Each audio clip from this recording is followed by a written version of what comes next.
Hey everybody, it is Irene Lyon here. Welcome to this YouTube Q&A. Thank you for being here. I am Irene Lyon. This is my channel, this is my page, this is my world. I am a somatic practitioner and nervous system expert, and every now and again I do these Q&As. And I've already have questions, here they are, that were submitted via one of my Facebook groups, Healthy Nervous System Revolution. If you're not part of that community, be sure to head over there. I'll post every link I mention in this video below when we are done this. Thank you for being here live. I already see some people popping on. And what else do I want to say? Make sure that you do sign up for my email list and all that I offer. So irenelyon.com will give you everything you need to know regarding my work, my programs, my free resources, my workshops. I do more than talk on YouTube, so be sure to check all that out. And without a doubt, I'm going to mention my programs today because all these questions revolve around the importance of doing the work at the deep level and working on building capacity and building resiliency and building regulations. So hello to everyone popping in right now. Hello from San Diego. Where else are people from? Where are you from? Who is here and where are you tuning in from today? I'd love to know. So before I get into the questions, well, I'll tell you what I'm going to cover today. I'm going to go over the importance of understanding what a cathartic practice is. That was something that someone asks. I'm going to talk about social anxiety and the pressure of being around people. There was a question from a high school student about how to deal with many responsibilities. There were some questions around dreams. I even have a question here around this element of feeling like, where did it go? Freeze responses and this sense of not feeling safe. So I'm going to get into a lot today, but what I want to first talk about is, I posted this on my Instagram feed the other day, so I want to cover it because I said I would start. And there's a picture that I just posted of a lovely park bench by the ocean. And in classic meditation, mindfulness worlds, we'll see these sort of Zen-like spaces where people are really calm and quiet, maybe eyes are closed, and that's great, right? And we want to have many times throughout the day where we bring our system down. What we also have to understand is that we need to ensure that when we are going into our mind-body practices, that we are able to sense the internal part of our body, our internal sensations, not just our emotional feelings, but our bodily sensations. This is actually classic Vipassana meditation, noticing sensations, watching them move, watching them shift and transform and integrate. However, if we are not trained to do that, if we don't have the skill set on board to be with these more intense sensations, or maybe they're not intense, maybe they're just foreign and completely novel, we run the risk of not staying with them long enough, for them to transform. And this is classic in a lot of practices that would go into what is called spiritual bypass, where we are feeling something and it's so intense and so foreign that we don't know what to do with it. And we essentially, at the nervous system level, at the somatic physiological level, the unconscious level, we run away from what we're feeling because it's like being given something and we don't know what to do with it, so we just drop it. Or we keep holding on to it and it harms us. And so I'm mentioning this because I posted a picture the other day of a beautiful park bench. It's on my Instagram account right now. And I sort of posed the question, it's important to pause. Did you pause today? But when you paused today, were you actually able to pause? Maybe your body was still, but were your cells still humming? So did you have that 10-minute break, but were those entire 10 minutes spent waiting for the timer to go off, or feeling uncomfortable, or trying to be quiet and keep your eyes closed, but the system was knocking on your door and saying, what are you doing? Why are you doing this? We don't want to do this. And nothing wrong with a meditation practice, a sitting practice, a contemplative practice. But if we have got survival energy, those are our fight, flight, freeze responses running the front of our bus, so to speak, running our biological show, we're not actually going to it's not going to be beneficial. And that's where we need to know how and why and what these sensations are, these biological particles that are just buzzing around, trying to get our attention over and over again. We need to know what those are so that we can befriend them, a term I often say hello to them, be with them, and then know what to do. And it might be that sitting still is not what we need to do to come down. We might need to move. We may need to walk. We might need to scream. We might need to drink a glass of water. Maybe we're low blood sugar and trying to sit with the system saying, hey, we need nutrition and glucose is not going to be beneficial because the system is going to be in survival.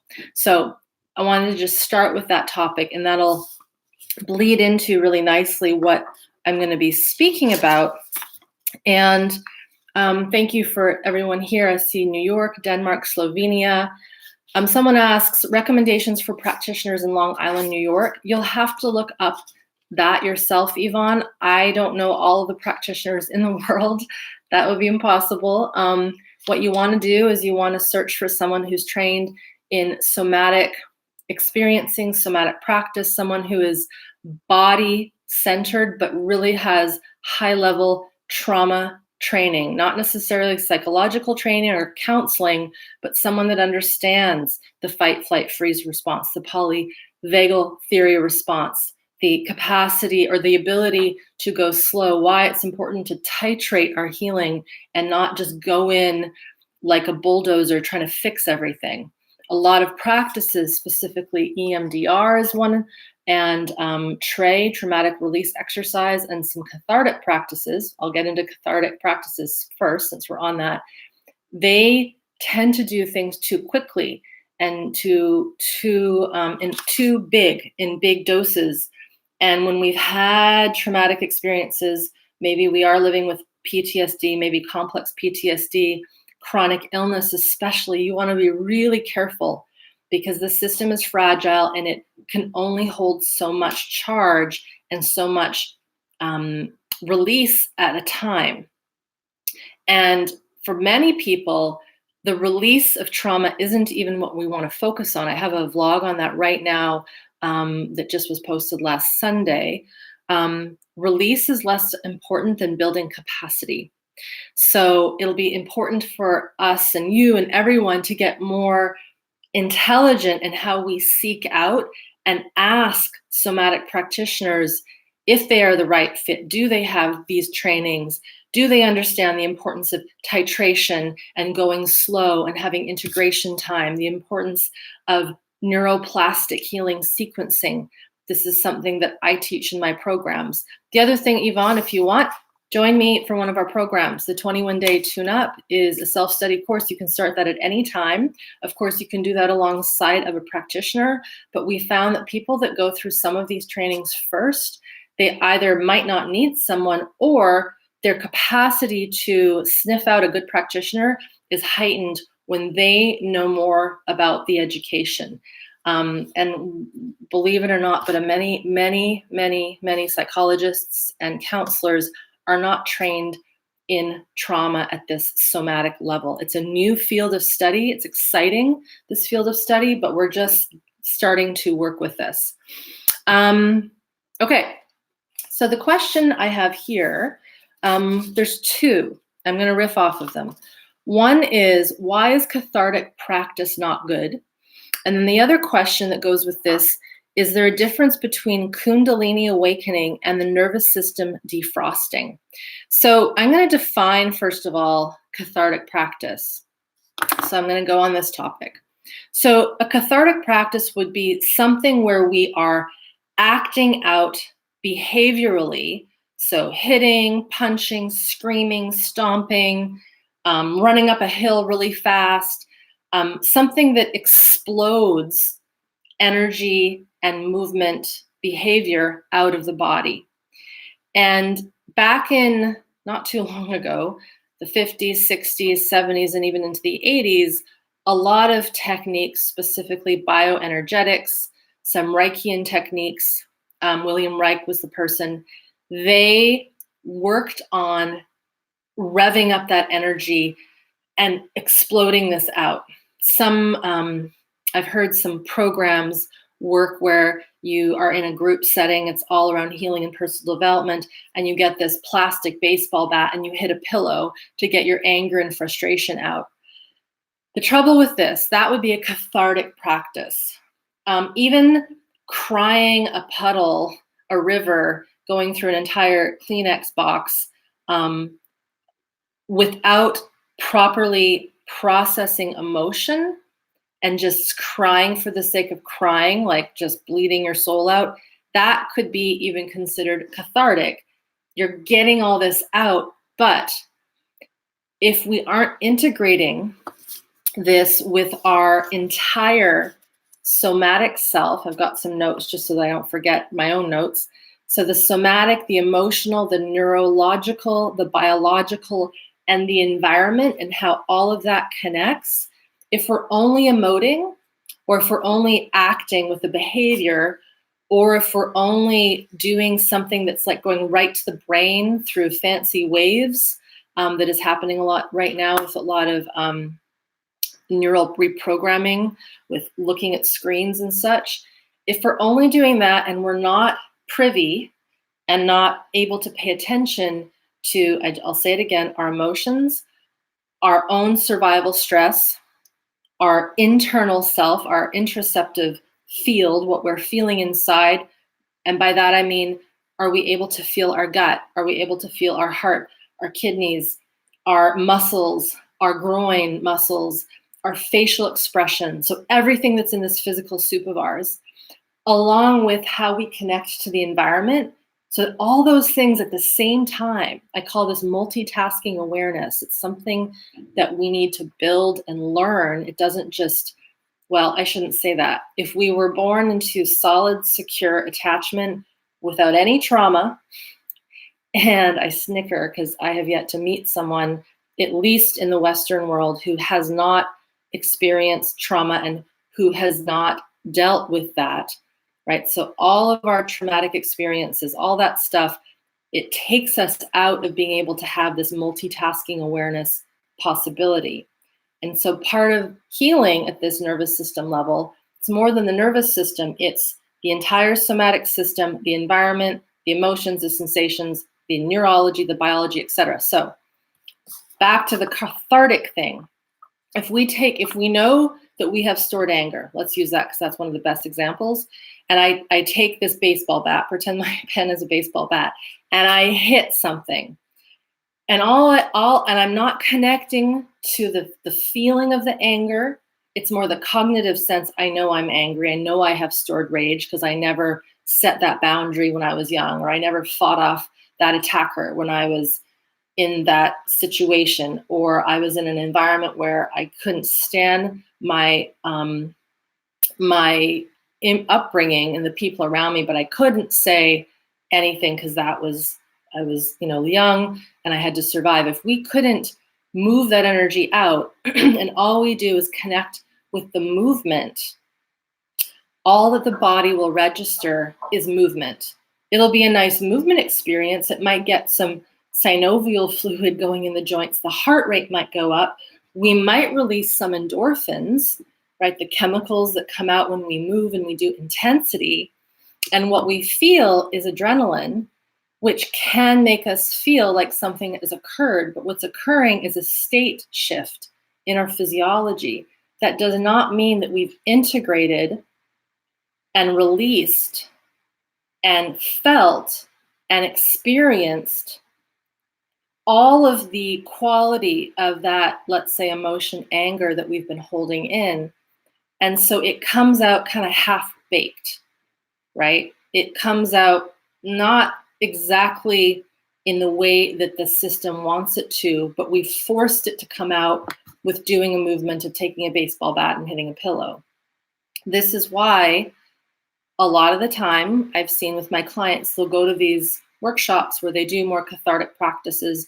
Even breath work in our world can be considered cathartic if you are not processing and stopping when need be. So I'll give you an example. Maybe if you take that baseball bat and you start to hit it and you feel in your system a big surge of fear or tears or something that doesn't connect with the act of being aggressive and acting out and moving that anger out. And anger is a primal biological emotion. We need it. It protects us. It sets boundaries. It tells us who's who, what's what. Don't come near me. I need to protect.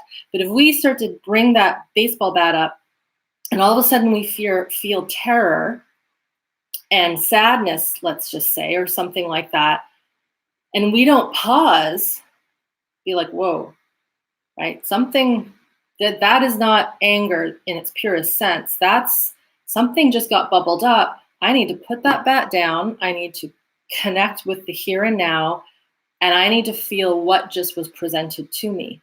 If you think about an animal in the wild, if they are protecting their territory and starting to roar, Mr. Lion doesn't say, oh, I feel so bad that I'm about to protect myself and I feel shame and, oh, I'm so terrible.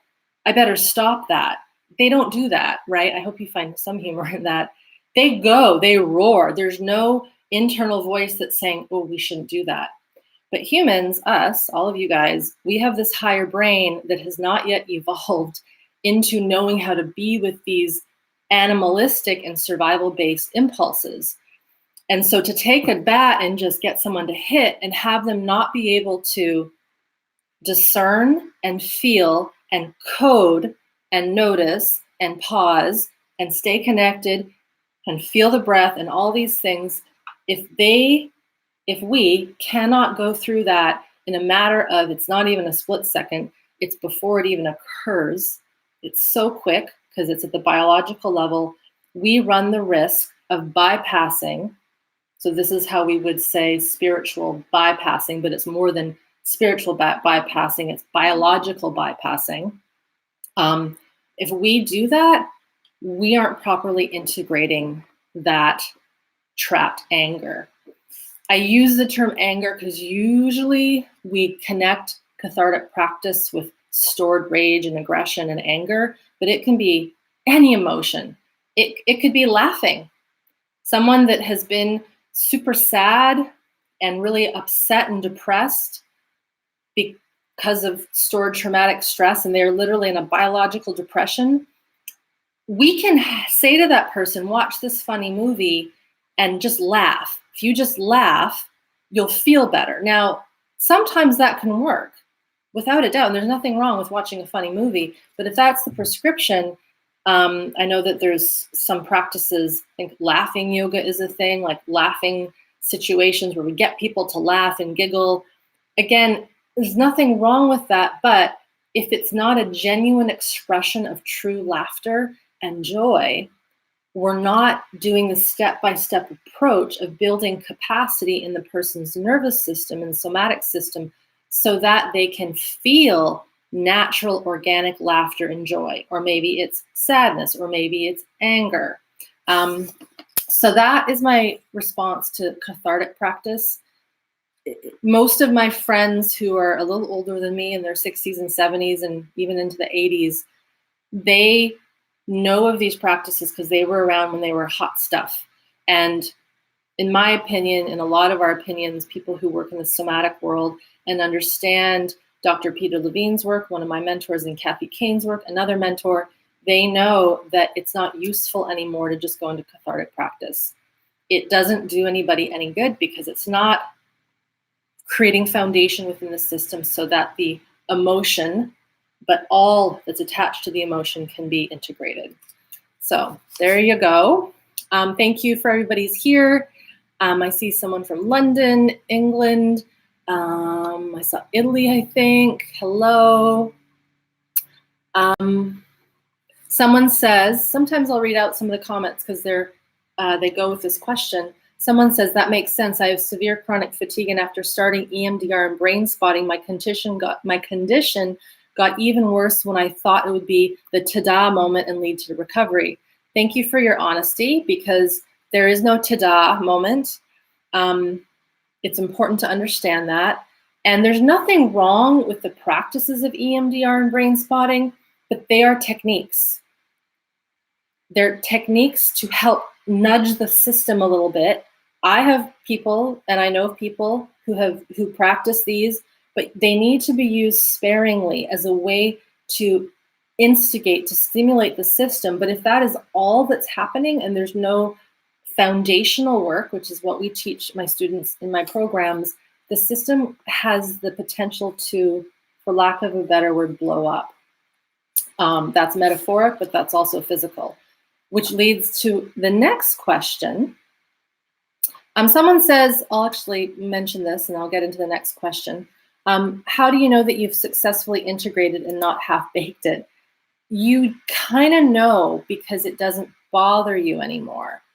There's the tension from that, let's just say, stored anger isn't there, because we now realize that we don't get triggered when we connect with that memory that made us angry, or we're put into a stressful situation and we actually can take it with stride and we are resilient, as opposed to shutting down or going into survival energy.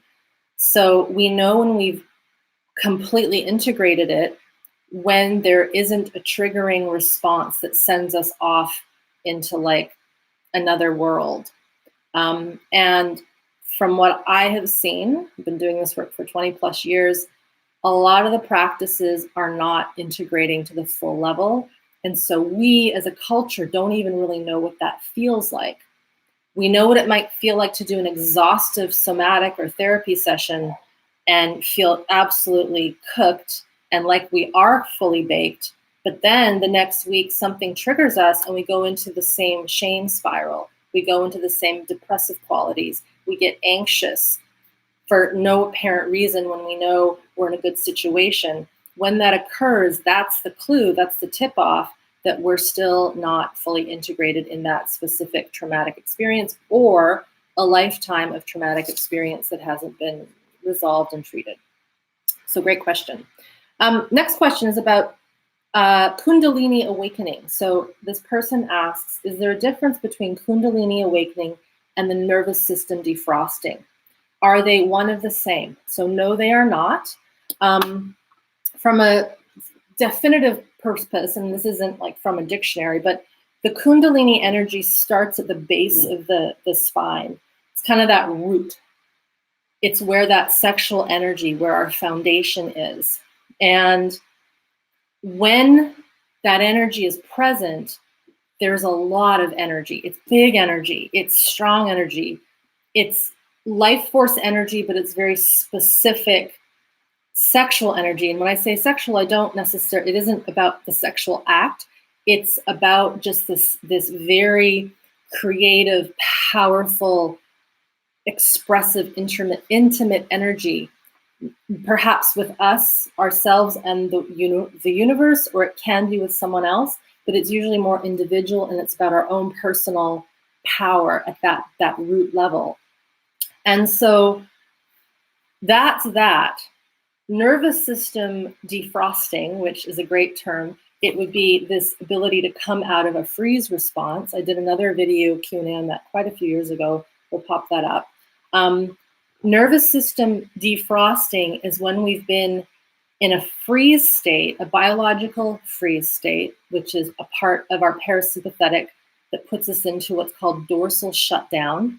I did another video on the polyvagal theory that explains that, and a lot of my other videos explain this.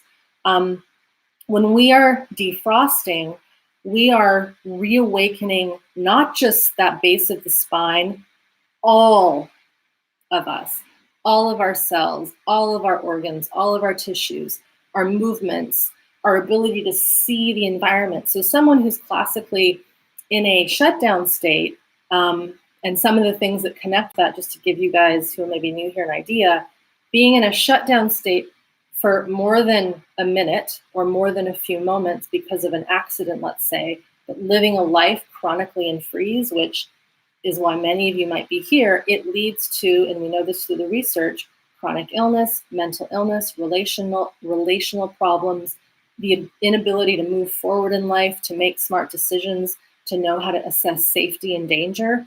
It really puts us into a bind. And it's because we're biologically numbed out to ourselves and the environment. So our intuition is absolutely shot.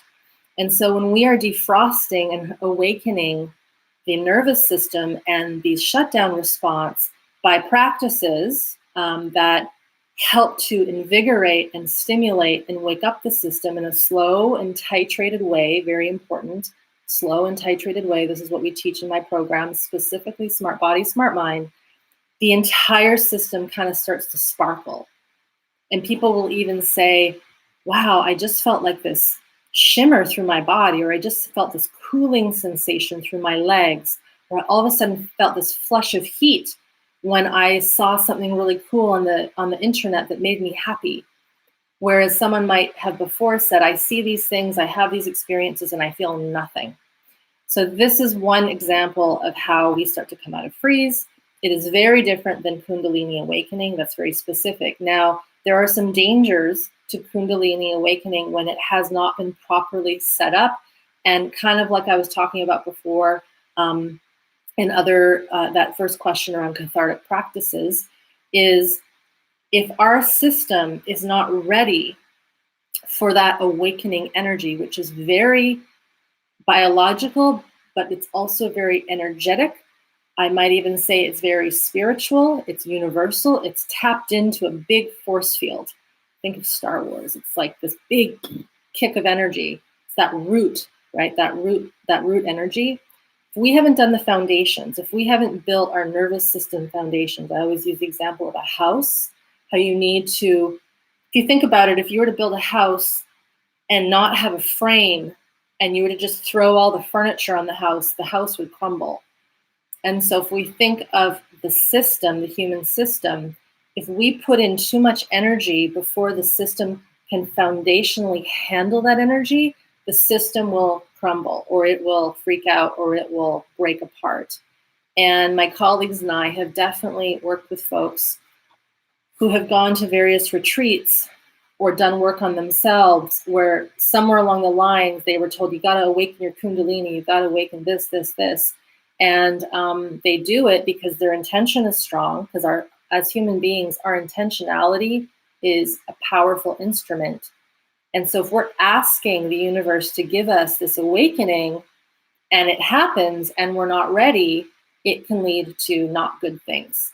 And it's kind of like, we've worked with some people who've taken various forms of psychedelics and their system wasn't ready for what was going to come through. And I don't mean in a recreational way, I mean as a medicine, which is becoming very popular right now with microdosing and ayahuasca and MDMA and all these drugs and plant medicines that are helping kickstart the system. If you try to kickstart the system and the system doesn't know how to drive at that fifth or sixth gear, it'll crash. It's like trying to put a new driver into a Ferrari and giving them it's like, okay, drive this, see if you can figure that out. It'll be a disaster, right? Because driving something like a Ferrari takes skill, it takes practice, it's got a lot of power. And the nervous system and the universal energy has a lot of power. So that question was from Ryan. Hopefully that answers your question. Thank you for everyone here. Hello from Central Alberta, Canada. I have someone saying, yes, I was there. The defrost is so intense and your class gave me the capacity to go through it. Thanks for mentioning that, Anne. Anne is a member of my online programs, 21-day nervous system tune-up and Smart Body, Smart Mind. The defrost is intense. I'm not going to lie, because think about this for a second, everyone here. Really think about this. If you're multitasking, stop. If you grew up in a really scary household where you were terrified of your parents, maybe the environment you were living in, Maybe it was something like a war zone. Or maybe your parents were born in a war zone and they're still carrying that fear, and then they pass it on to us through the way that they model, through how our nervous system builds when we're young. That's a lot of terror. And so as a child, as an infant, as a baby, as a teenager, we will shut all that terror down. And that takes a lot of energy to keep that stuff under. And so as we start to reconnect with the body and reconnect with the environment, what occurs is we will start to feel the terror, the fight, the flight, which people call anxiety, the panic, again, that's fight, flight, terror, the shame, the disgust, the sadness, the grief, the loss, all those fun things. It'll start to bubble up and out of us, and we're going to feel it. If we don't feel it, we don't integrate it, but we want to feel it in a way that isn't throwing us off, and we stay connected to the here and now, to our body, and to the environment. Because when it happened to us early, we didn't stay connected to the self, and we didn't stay connected to the environment. So in some ways, we're, in a strange way, doing some space travel back in time. We're not reliving the situation, because that is technically impossible, but we are going back to what the body remembers in all those snippets of time where something bad occurred to us. This is true also for infants and children who were in various surgical interventions. Maybe they were preemie in an incubator, maybe a horrific dental experience, because God only knows those happen a lot, where we have to have something done to us and we're not given the tools or the support or the comfort to work with it. And then the experience is over and no one stops to think, maybe we should do some play therapy with this toddler, or maybe we should do some energetic work with this infant, or maybe we should ask this teenager, how are they feeling? Like, are they, are you okay? As opposed to, okay, it's all fine, everything's good, they didn't fuss about it, let's just move on in life. That trauma, that untethering from the body, from that experience, will stay with us. It doesn't just leave on its own. That's the difference with this work. It really stays hidden and stays neatly packed away somewhere in our physiology, often causing a chronic illness, a mental illness, until we finally make the decision, I want to work on this, and I want to work on this in a way that is strategic and safe and supported and sane. So thank you for that question about Kundalini. Thank you, Anne, for your question. I see another one there. I'm going to come back to that if I've got a bit of time. This goes really nicely into, I'm going to answer a question from Sheila first. This was, again, from my Facebook group. So she asks, how much healing can realistically happen if lots of trauma has been experienced through one's childhood as a result of dysfunctional and abusive relationships with the parents? So the first answer to that, Sheila, is how much healing can realistically happen in that kind of situation? As much as the person wants. And I have an example to give you in a moment. So you say through adult years, this person has done a lot of the healing work that you and others recommend, but at the same time, they are still in relationship with the parent. That's the neon sign that's blinking for me right now. Who, while doing their best, has a lot of unresolved trauma and dysfunction. Is it possible to resolve and heal old trauma when the parent involved is not in a position to do similar work? I feel trauma is so deeply relational that unresolved triggers in the parent now continue to trigger the child into their adult years. So yes, yes, yes, yes, and yes. Here's the thing. If we stay in the same dynamic and relationship with our past caregivers, or maybe it's a friend, or we're in a relationship like an intimate marriage, for example, and the person, not you, but the person is not interested in healing and they're staying in their little whirlwind, that will influence the person, you, the spouse, the child, the adult child, 100%. And so there's a few things here. One is, does there have to be a connection to that person? Is there a financial dependency, which is tricky in our world? But let's just say that doesn't have to happen. One of the things that is so hard, and my husband wrote an article on this, my assistant Crystal should be able to pop this up, about how we sometimes have to, I'm missing the title, we have to divorce our families, we have to leave our families. Doesn't mean that we might not come back to them, but if I use my husband as an example, Seth, I have permission to talk about his situation. He was, when I met him, he had complex PTSD, the worst social anxiety ever. He couldn't work. He didn't want to make money. He hated the government. He hated any kind of authority. And while he wasn't connected to his parents, he still kind of was. And he wasn't dependent on them financially, but there was an energetic connection and a lot of patterns that were recapitulating the old stuff that just wasn't doing anyone any good. So with time, and with new relationships, mainly with myself and the ones he was introduced through my circle, he slowly, surely, over time healed and became a practitioner that is very successful, no longer has social anxiety, has massive capacity, is fit physically like he's never been before, healed gut issues that he'd had since he was 12, and has severed the relationship with one part of his family that to this day is toxic. No matter what he tries to do to be civil and neutral, their own stuff is so strong that they keep trying to do the things that they did to him when he was young.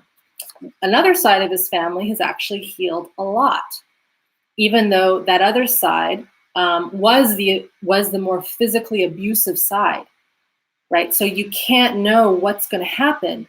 All you can do, Sheila, is work on yourself. We only have control over ourselves, or if we're carrying a child or we have a small infant, we have control to treat that child well and with connection and nurture and nature. There's that window where we do have control over that one thing. We only have control over ourselves, and so we need to work at healing ourselves and doing the necessary work and making breaks with those systems that keep re-triggering us. And it's easier said than done. And I can tell you right now, when I was in private practice, the reason why people did not get better, there was usually two reasons. One, they were so wrapped in their victimization that they couldn't let go of that story and that cycle of just feeling completely victimized, that they stayed in that, we could call it negativity. It means that yes, they were victimized and bad stuff happened to them, but they kept tethered to it. I've been using that word a lot today. They kept connected to it. It's like a ball and chain. The people that stayed in that camp, I'll be honest, they did not move forward. They did the motions, they did the learning, but they kept coming back to the first thing every day is, I'm so unwell and I'm so sick, as opposed to, how do I feel? What's happening? Where am I seeing? Where am I? Da, da, da, da. And then moving forward and asking for help. The other folks who often struggled to get better were those who knew damn well that their relationship was toxic. Usually this is in a spousal situation, a marriage kind of partnership situation. And their attachment wounds were so strong that they were terrified of what would occur if they left, what would occur to the other person. And again, we don't want to be vicious and malicious, but sometimes we have to put ourselves first and know that it might be scary. And at the end of the day, who is the most important person? That's really what it comes down to. Who is the most important person? I know there are a lot of cultures out there whom family is king and queen, even if that family was abusive. And there was a Netflix show I watched the other day, maybe the other month, called Street Food. If you watch it and go through those episodes, you'll find the person, I think he was in the Philippines maybe, which is actually where my mother's from. And I'm not sure if it was the Philippines, it was somewhere. And that man negated his success as a cook because when his father was unwell or had a funeral, all the money he had saved to open up a restaurant had to go to the funeral. And that father beat him every day while he was a child. And so someone might say, why would you help someone that so harmed you so deeply, so badly? And now they're dead, they've died, and every single savings is going to that person's tomb and funeral. That's some culture. They will do that, and we have to respect other people's decisions. But if we can break free from these old ways that we keep ourselves stuck, we can do a lot of good stuff with our health and healing. So yes, we can totally heal complex trauma when there was severe abuse growing up. I hope that explains that one. I see a question here. Someone says, wanted to quickly say your recent video. Oh, that was just a thank you. Thank you for watching. Yes, there was a video that just dropped last week on anxiety and building capacity. For anyone here that has a topic about social anxiety, biological anxiety, how to move through that, watch that video, because I'm not going to repeat it. My husband's article that I just mentioned is titled, Sometimes we have to break up with our family. So just know that it's okay.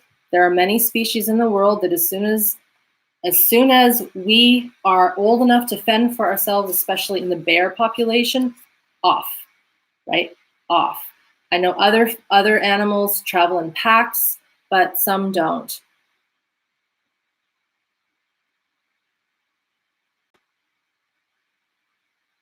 Someone says sometimes victims are not allowed to heal because of covert narcissists. They don't let go of their victims. Well, true, and it's the person. So if I was victimized by a narcissist, I have to be very strong in my will, because we all have free will, let's be honest, to move forward and cut those ties. Right? So unless the person is literally being trapped physically in a house, locked in a room and can't get out, we do have the ability to disconnect. And it will cause immense pain on both sides, right? And we have to, if say I'm the victim of this situation, have to have the strength and the perseverance and the will to break away, even when it's going to feel very wrong, because that wired relationship that is toxic was all that we knew. It goes back to how we were treated as little kids. If we were ridiculed and shamed and not well taken care of, and that's all we know, it'll actually feel safer to be in a situation that is toxic. This is why it happens. This is why it's super important to work at the level of the biology and work at the stress organ level. Again, what we learn and teach, not just in my programs, but in my colleagues who practice somatic practice, namely Kathy Kane's work and Stephen Terrell's work.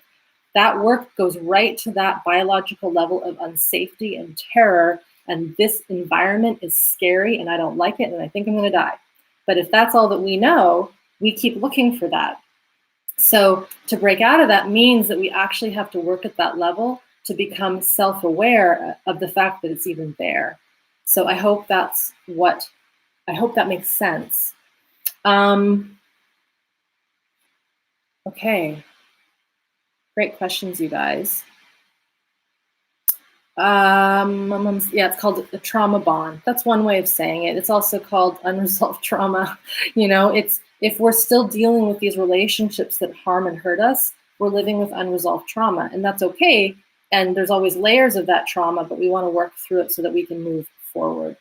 Someone asked how to find a good practitioner. I mentioned that at the beginning of the talk, Lorena, but as a whole, I believe the best way to find a good practitioner is to first do some work on your own, whether it's through my resources, my free resources, my programs, because that gives you the lingo to know how to ask the right questions. But as a quick sweep, you want to find someone who understands fully what somatic healing is at that deep physiological level. I am biased towards somatic experiencing, coupled with a somatic practice practitioner, and preferably with someone who's more in the body-centered arts. However, there are a lot of good psychologists and counselors who are trained in both of those areas. A lot of those people end up dropping their psychology practices and just working with the somatic level because they see how beneficial it is. So there's lots of ways to find people, but you just have to really interview them and ask them questions. And Peter Levine gave us once a great guide that when you meet someone as a potential practitioner, you have to ask them point blank, do you think you can help me? And how do you plan to do that? If the person wavers and doesn't know how to answer that question, then they're not skilled enough. And I'll be very honest, there are not many of us in this world that are skilled at the level in which I'm talking about at this theoretical level. Many claim that they are because they've done a few trainings here and there on the polyvagal theory, and they know a little bit about containment exercises. But the work to work at this level with what I'm talking about, it's kind of like the new medicine. And at this point, a practitioner to be trained at that level, the way I am and many of my colleagues, there isn't one training for that. They have to have done, like, at least at a minimum 3 levels of training in different modalities. So somatic practice, somatic experiencing, and usually something else that's body-based, like the Feldenkrais method, or maybe something like 5 rhythms, or maybe something, even yoga training can give us that somatic piece. But in my experience, someone needs usually 3 trainings that they then blend together and create their own way of working with people. Someone asked, am I still planning to create a program for coaches and therapists? I am, Katie. It's not going to be just for most likely coaches and therapists. It will be a full-fledged program with the practices that I have learned and I have studied and I do with people not one-on-one, but for personal development. We're going to expand that into a teacher training. It's going to take a little while, so be patient, probably in the next few years. Someone says here, I have 2 questions around kiddos, so I want to get to those because the kids are important. Someone says, I wanted to know about regulating techniques for toddlers. And so I saw this question yesterday and I asked the question to the person, it's Ivana, was that toddler regulated to begin with? So did that toddler have a good, secure, safe in utero experience and first 3 years? Because those first 3 years and in utero are so prime for developing the nervous system, specifically the autonomic nervous system and the branches of the parasympathetic. That's part of the polyvagal theory. Be sure to watch that video after this, if you haven't already. Those first 3 years, that is when we're developing our autonomic nervous system so that we can self-regulate and self-soothe. However, that doesn't always happen. So she then writes, on the contrary, I do my best to make sure that I had a very traumatic pregnancy, a very big tragedy during my first semester. Both my parents died tragically in a house fire. I'm so sorry, that is horrific. And I already had complex PTSD when that happened. So here we have a situation where a baby is in utero, the mama already has complex PTSD, and then another really bad thing happened. The parents died, her parents died, and my therapist thinks I'm in freeze mode since way back. So your therapist is probably 100% accurate. Of course, I don't know you, but that's what you're saying. You said I was severely dysregulated the entire pregnancy, and I noticed she is very anxious and sensitive, has nightmares, and I'm afraid I pass that into her. Do not know how to help her. Whenever I am soft, she seems to get worse. So I'll be honest, you're correct. This has transferred most likely, and that's how it happens. The work that I've studied, I'm going to give some references here with Kathy Kane and Stephen Terrell. Kathy's work is somatic practice. Steve's work specifically dealing with kiddos and babes who've had such traumas. He specifically works with people who were put into adoptive situations, so abandonment, that kind of trauma. So the reason I'm saying that is I'm going to speak to this now, just so that you know that, yes, I do have training in this. So when we've had a little one that's had that level of survival stress, that level of the world is a dangerous place, this isn't okay, and a lot of bad things are happening, they will come out literally in fight, flight mode, or maybe already in freeze mode. So first of all, Ivana, the fact that you're even asking this and you are aware of this is like A+, seriously. So give yourself a massive, massive pat on the back that you are aware of this, because most parents and those from my generation, their parents and our grandparents had no clue that this was happening. The good news is that you're here. So the number one thing is you're going to want to work on yourself, whether that's with a somatic therapist. So a therapist that's cognitive will not get into this. So whether you choose to work with me through my online programs, or you find someone who has that combination that I just mentioned. So again, someone trained in somatic practice, somatic experiencing, and someone who really understands that deep biological neuroceptive unsafety piece. So you're going to want to work with yourself, because what'll happen, I think your kiddo is still really young. As you work on your stuff, she will in turn feel that change in your biological field. And by that, I mean, it's that spidey sense that we have when we know if someone is feeling good or not. So the better you can learn to regulate and work with these deep, deep, deep pains and traumas, and not in front of her, This is like when you're on your own at your therapist's office, or you're doing the work on yourself. That's very important, actually.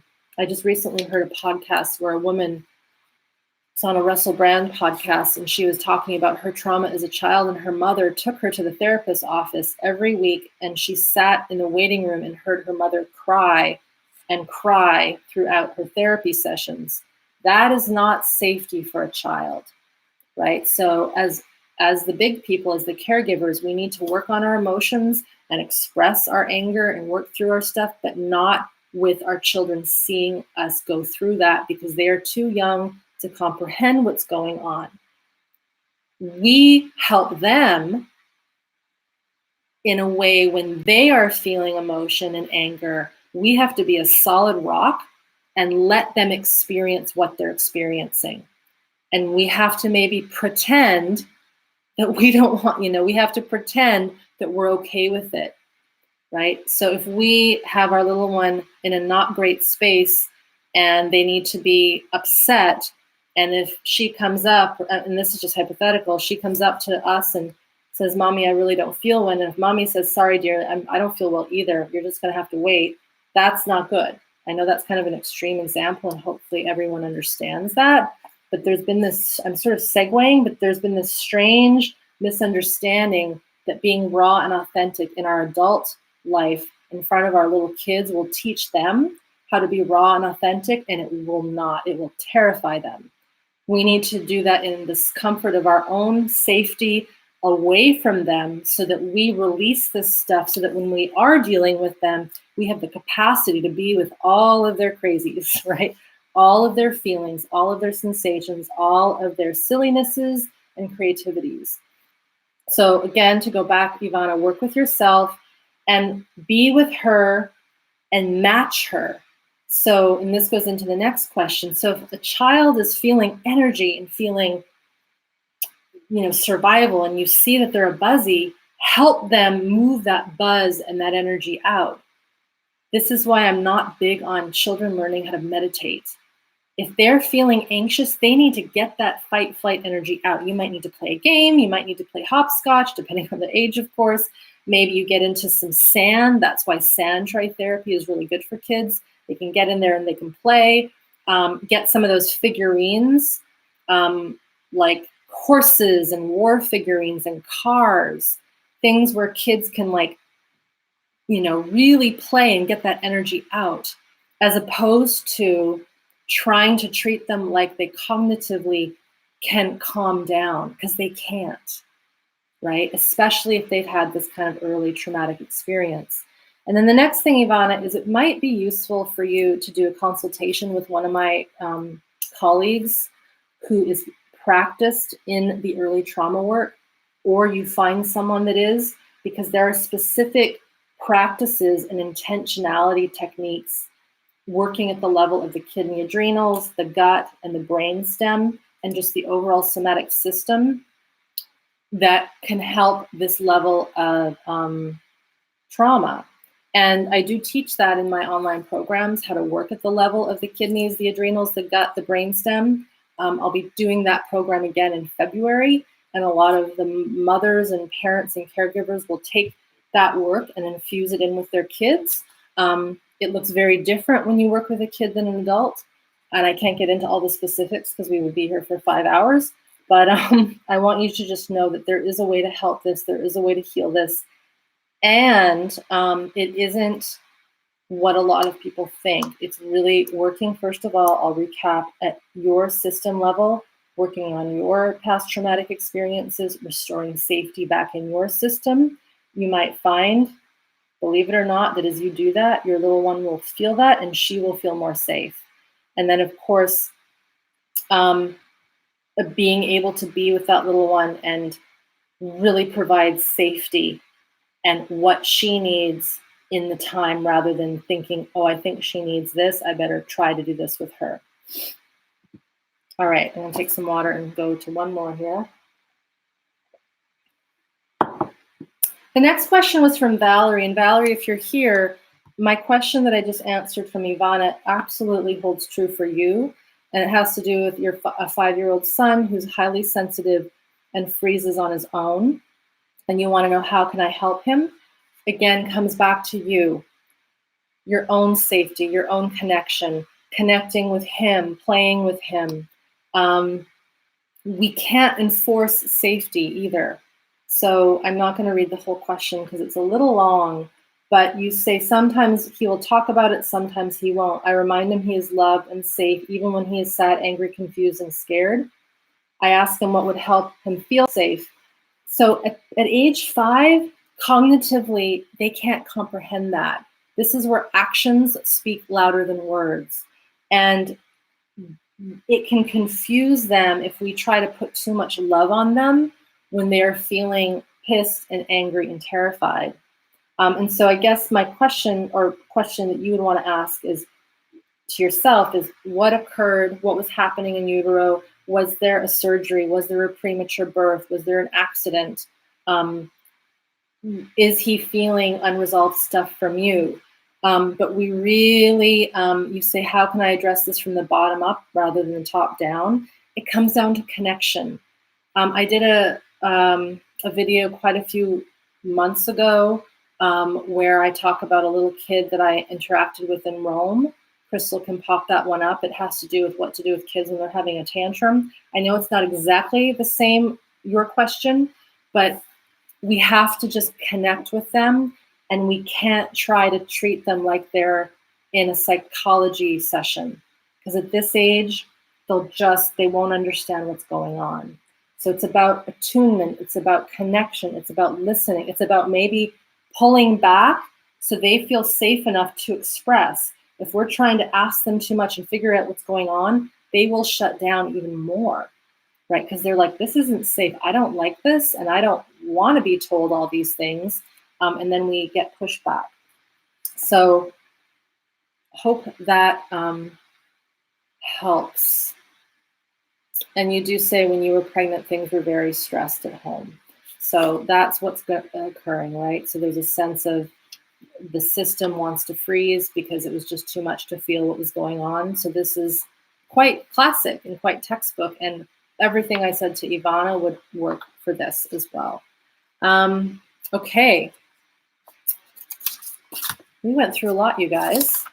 I have got one more question from Erie Kelly.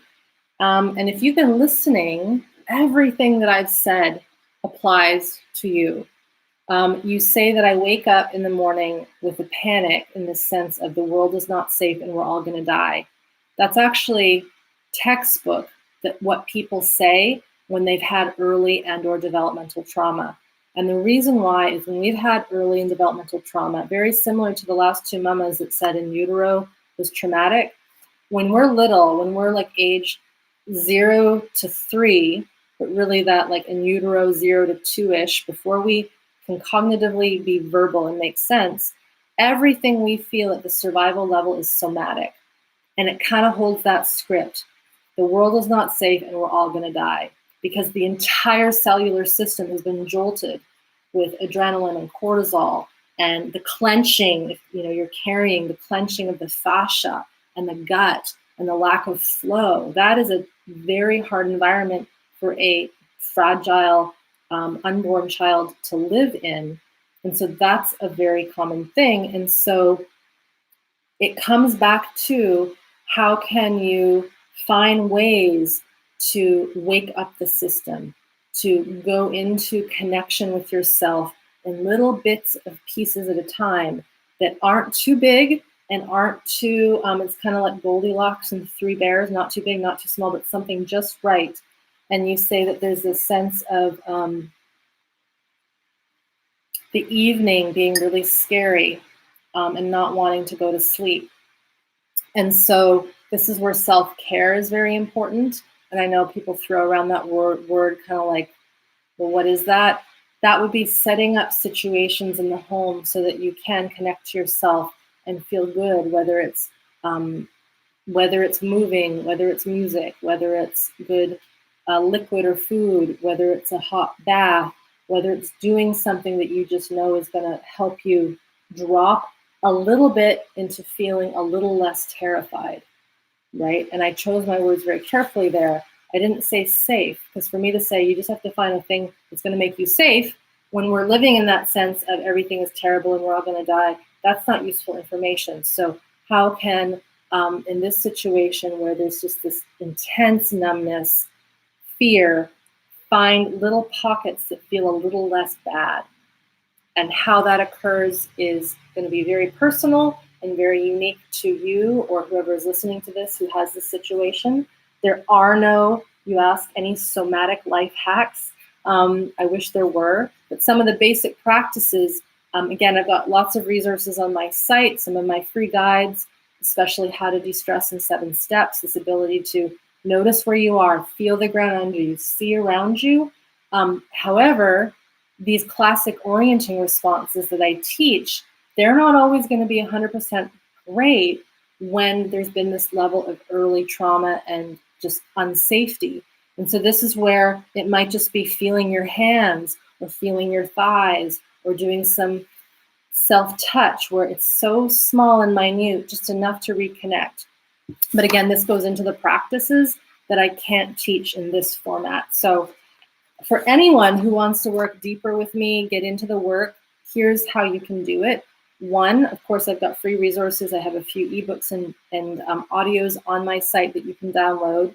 If you really want to get into the work, there's more theory than this, and there's a lot of practice. So the 21-day nervous system tune-up, you can start at any time. It's on my site, irenelyon.com. In the spring, mid-February, we're going to open enrollment for Smart Body, Smart Mind. It's going to be the 9th time we've run this course.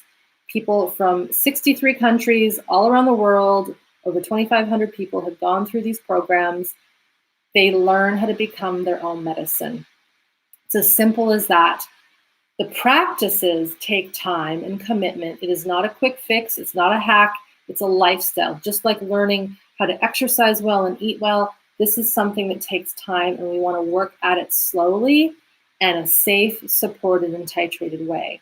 So that'll start Smart Body, Smart Mind March 2nd. But if you want to get started now, in some ways, the 21-day nervous system tune-up is a prerequisite to that. It's not mandatory, but we suggest it so you can get a head start, because between now and February, that's a lot of time.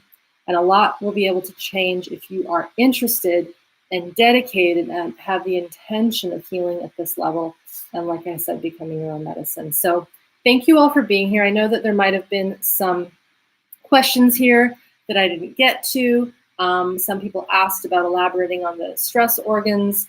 Again, those are more practical based, just because that requires a practice that I actually ethically can't teach you in this medium, in this situation. So if you're interested, best to start with one of these programs or find a somatic practitioner that works at that level.